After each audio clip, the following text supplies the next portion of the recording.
Welcome everyone to the Introduction to Polyrhythms video. My name is Dave Atkinson from drumlessons.com, and I am very excited for this video lesson.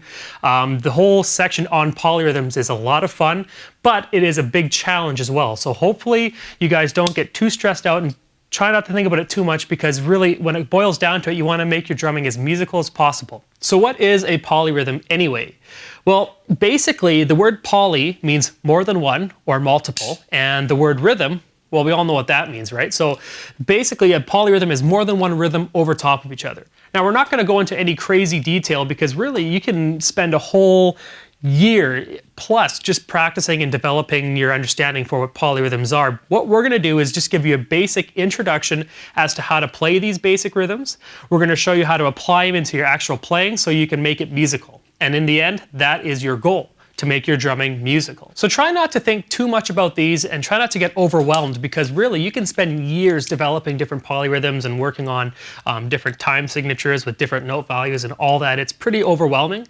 Try and just make this as simplistic as possible and develop these two different feels over top of each other so you can create some really musical beats and fills and grooves. So here's a basic example of one of the polyrhythms I'm going to teach you, just so you can get an understanding of what it means. This is a 4/3 polyrhythm. I'm going to play it in a beat. I kind of did it in the introduction there if you caught it or not, but here's what I mean by a basic polyrhythm.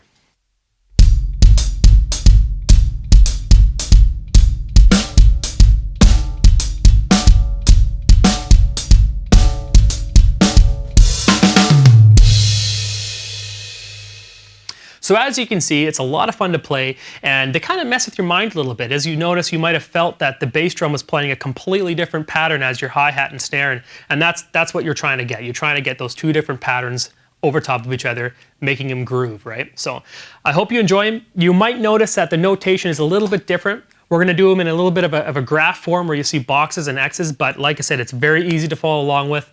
I hope you enjoy them. Check out the first video on 4/3, and I'll see you there.